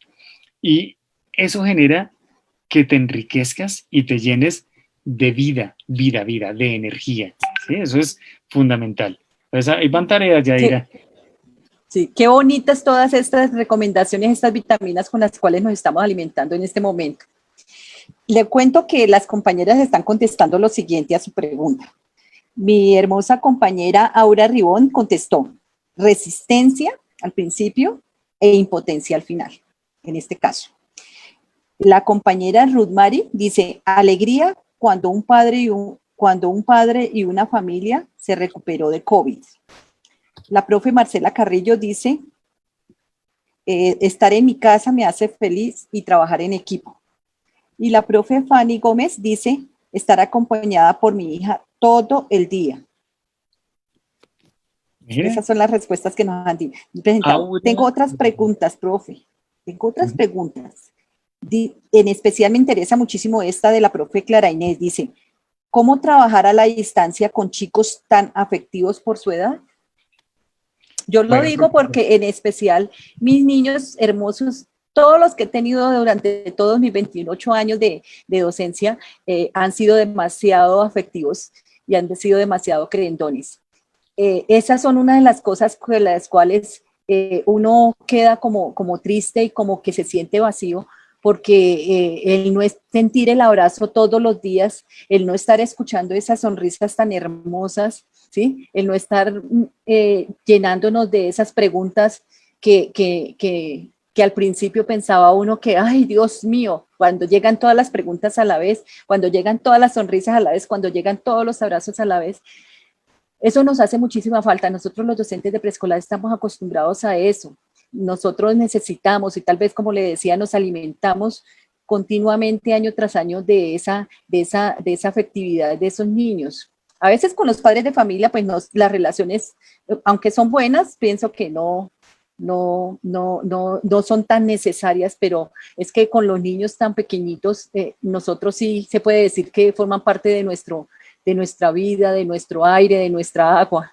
Entonces, ¿cómo hacemos para eso? Para poder desarrollar actividades sin poder tener ese contacto. Bueno, buena pregunta. Y eso que estás hablando es muy bello y esa es la esencia de la escuela. Para mí la magia es el momento de entrada, cuando llegan los chicos a la escuela, te saludan las chicas y te saludan con ese amor, esos niños, esas niñas. El momento del descanso, que es cuando salen a jugar, a correr, y las clases que tienen relación con el cuerpo, porque ahí es donde tú los ves felices, sí. Es la esencia. ¿Ves ese niño tímido? Jugando, moviendo el equipo, gritando, y los profes, ¿no? Y las profes, por favor, qué juiciosa, todo eso nos hace falta. Ahora, ese mundo se llama la proxemia personal, que es el contacto, el abrazo, el sentir, la kinesis. Y ahora justo escribí un artículo que va a salir publicado en una revista que se llama Enunciación, de la Universidad Distrital, indexada de investigación. Yo escribí un artículo que se llama La nueva proxemia virtual. O sea, ¿qué está pasando ahora? Es que ni siquiera, o sea, el concepto estaba por allá como volando, pero no existía. La nueva proxemia virtual es real, es decir, tú estás conectado, yo me estoy conectando contigo, con Yadira, que te veo, allá sé que al otro lado entonces la profe Ruth estaba poniendo cuidado, está la profe Amanda, así como muy pendientes. Esto, mira la nueva proxemia virtual. La nueva proxemia virtual es el escucharme, el hablarme y escucho, y el observo, el observar. Pero no hay contacto físico, pero empieza uno a tener un contacto más energético que otra cosa. Y a nosotros en la escuela, la magia, y eso creo que es lo irreemplazable también, es ese espacio para llenar de emociones, para llenar de contactos, para llenar de vida. ¿Qué podemos hacer con los niños a través de la pantalla? Uno, no perder el contacto, por lo menos yo te estoy viendo aquí, Yadira, y sé que estás allí. Y hay muchos de los que me están viendo que yo no los veo, pero por lo menos el verlos, el tener la posibilidad de tener la cámara abierta para verlos, eso genera una conectividad. Dos, proponer muchas cosas en que se activen y que estén con los papás, ¿sí? O sea, que estén atentos, que jueguen, que se muevan, porque si no también vamos a entrar en algo que se llama la estática de la pantalla, y es el niño aquí al frente, quieto, sin moverse, limitado y solamente conectado con lo visual. Entonces, qué importante ver ese niño que juegue, que se mueva, que salte, que corra. Eso es fundamental también. Esa es parte de la próxima, que no se pierda la magia. Entonces, actividades con indicaciones cortas para la estática, pero que se muevan y vuelvan, porque eso los dinamiza. Y recuerden que las acciones del cuerpo y las acciones emotivas se guardan en las dos amígdalas cerebrales, tanto la derecha y la izquierda en el sistema, allá en la zona basal del encéfalo, se guardan y son las que el niño va a recordar. ¿Qué es lo que el niño va a recordar? No va a recordar cuando lo hicieron quedarse una hora mirando la pantalla, no, él recuerda, ay, la profe nos puso a movernos y a que fuéramos a darle un abrazo al papá que estaba allí y luego regresamos y yo me acuerdo, y eso se va marcando. Por ejemplo, yo sé que a Yadira no se le va a olvidar que yo le dije que cerrara los ojos y que pensara en lo que le había generado la pandemia, ¿sí? Y se lo puse ahí. Hay gente que recordará otras acciones de esta conversación, quizás palabras, porque ya somos adultos, pero los niños van a recordar lo que les toque, la emocionalidad, lo que les toque lo kinético, el hacer, pero lo que les toque desde la acción. Eso es lo que van a recordar. Entonces no olviden, cosas de acción estática cortas, alternadas con acciones cinéticas, de buscar, de moverse. Eso se llama, en el mundo neuropedagógico y en el mundo de la pedagogía se llama gamificación. Gamificación. ¿Qué quiere decir? El mundo del juego dispuesto al aprendizaje, la gamificación. Y cada acción, eso me lo enseñó a mí un maestro en la universidad hace muchos años, por ahí en una especialización, y me dijo, la magia de las clases, y yo creo que yo lo tenía, pero ahí solo lo que hice fue enunciarlo, la magia de la clase es que tenga un momento lúdico, un momento estético, un momento didáctico, un momento místico y un momento cognitivo. Si tiene esos 5 elementos, tienes una superclase. Si tiene uno solo de ellos, se nos corre el riesgo que se nos desdibuje un poco. Entonces, siempre que tenga esos ¿Nos lo repite, por favor, para irlo relacionando? Un elemento lúdico, sí, que tenga un elemento estético, que tenga un elemento místico. Místico, como cuál, la fantasía. El elemento místico, por ejemplo, en esta charla, voy a ponerte un ejemplo. El ejemplo lúdico lo hice cuando les expliqué lo estático y el moverse, y me muevo. El elemento, digamos, el elemento que tiene relación con lo estético es como esa acción que se te va a quedar. Entonces, es lo que ustedes son mágicas en eso, ustedes son magas porque ustedes todo lo hacen estético. El elemento místico es cuando te conectas contigo. Y yo acabé de hacer un elemento místico, ¿sí? Cuando les dije, vamos a cerrar los ojos y vamos a pensar, ¿sí? Ahí van 3 elementos. Un elemento cognitivo, porque es el mensaje que te va a llegar, ¿sí? Y el otro elemento que tiene que tener ahí, que es lo que llamamos el kinético relacional o el elemento asociativo, ¿sí? Que es un mensaje asociado a un sueño, a proyectarte, que eso que estés haciendo esté proyectado en algo que te sirva para la vida. Entonces, lo que aprendiste hoy, ¿vas a abrazar a tu papá? ¿Por qué vas a abrazar a tu papá? Porque es que lo estás sintiendo aquí cerca y el papá tampoco lo va a olvidar. O aquí en este caso, ¿qué es lo que te llevas para la vida? Yo sé que se van a llevar pensar, ya están pensando, uy, ¿será que mi clase sí tiene esos elementos o qué le faltará a mi clase? Sí, esos son como pequeñas recetas, pequeños tips, pero son muy funcionales. Yo los hacía muy intuitivo y me ha ido muy bien, pero me gustó ese análisis que hizo ese maestro en ese momento y que me lo volví a encontrar ahora, es un gran investigador y, y es así, cuando uno conecta esos 5 elementos, otros los han dividido como en 3 acciones, que son las mismas pero reunidas en 3. Tú tienes la magia de la clase y ustedes yo sé que son así, maestras y maestros, ustedes son súper pilas porque sus clases tienen eso, sus clases tienen, la ventaja de las clases con ustedes es que tienen ese contacto corporal, eso nunca se olvida, que es lo que se va perdiendo ya cuando van llegando a 11 y a la universidad. A mí me ha pasado en la universidad que llego a dar mis clases y yo me tomo el tiempo de decirles, oye, ¿cómo estás hoy? ¿Cómo te sientes? Y tengo estudiantes que me dicen, uy, profe, usted es el único que nos pregunta eso, porque los demás lo que dicen es, bueno, ¿hicieron el trabajo que les colocamos? Entonces, son pequeñas acciones que marcan una impronta mucho más sensitiva, mucho más humana y mucho más resiliente. Doctor Alexander, usted sabe que nosotros hemos hecho muchísimo y hemos gestionado bastante para poder tener acceso para que los niños y las familias tengan, podemos comunicar por lo menos de esta forma, ¿cierto? Pero no ocurre con todo el 100% de nuestras clases. Pienso que esto que nos está comentando sobre este concepto de proxemia y cada uno de estos elementos que tenemos que tener en cuenta, de verdad que nos llena muchísimo porque vamos a iniciar en este momento inmediatamente a tenerlos en cuenta. ¿Qué más podríamos tener en cuenta si en este caso no podemos estar viendo a esos chicos porque no hay conectividad y solamente nos conectamos con ellos posiblemente con una guía o posiblemente por WhatsApp un mensaje y nada más? Es más difícil, pero siempre tenemos unos 2, 3 casos por curso, si no son más. ¿Qué más podríamos agregarle nosotros en ese sentido, bueno, a esa estrategia? Claro que sí, ya les voy a dar un ticsito. Me toca ir cerrando porque ya sí, tengo que salir de aquí para otro evento, que es vamos a inaugurar un curso de investigación que hicimos para 30 profesores de 11 países de Latinoamérica y justo voy a dar la primera sesión, la inaugural. Ay, no. Entonces, salgo como un ping-pong de aquí para allá.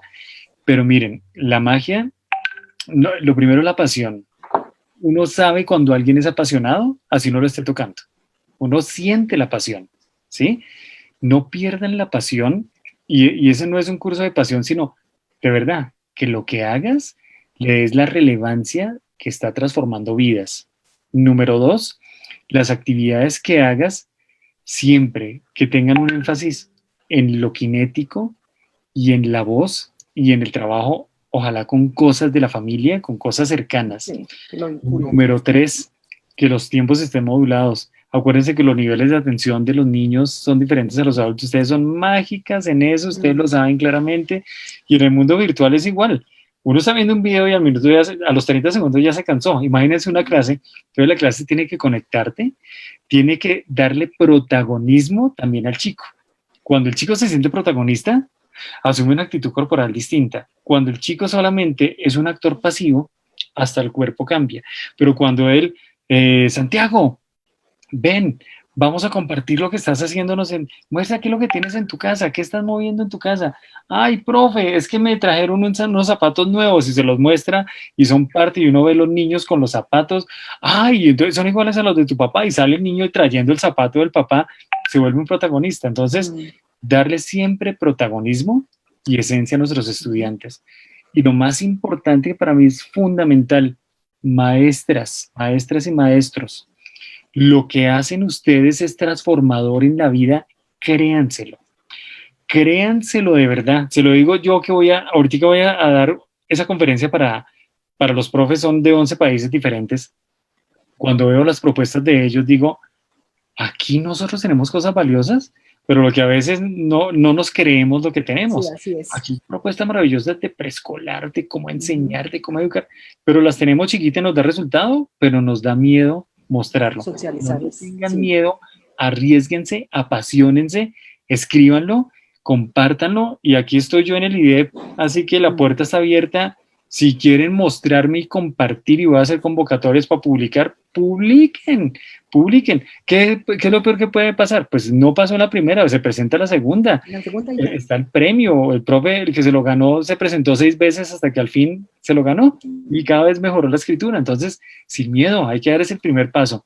Un gran abrazo, mi querida Yadira, y a todas y todos los profes, y a todas las maestras, los maestros. Aquí quedamos con las puertas abiertas, el corazón dispuesto, y no se les olvide, apasionadas, y la sonrisa y el alma puesto y dispuesto siempre para educar como acto de amor, como acto transformador. Entonces, sí, doctor Alexander, muchas gracias, de verdad. Esta tarde fue bastante amena, bastante enriquecedora. No se olvide que el círculo de preescolar, nosotros los docentes de preescolar estamos en este momento en un ideal de caminar juntos para la educación preescolar del distrito, pero en beneficio de unos cambios que necesitan. Necesitamos esos docentes que sean especializados en cada una de las áreas que contribuyen al desarrollo de los niños. No nos olvide y por favor acepte nuestra próxima invitación, que con seguridad ya estará lista. Muchísimas gracias, doctor. Todas las que me han hecho aquí presentes. Entonces, Heidi. Es verdad. Muchísimas gracias. Alexander, muchas gracias por acompañarnos, por siempre estar dispuestos a aportar al preescolar desde las localidades, desde el círculo.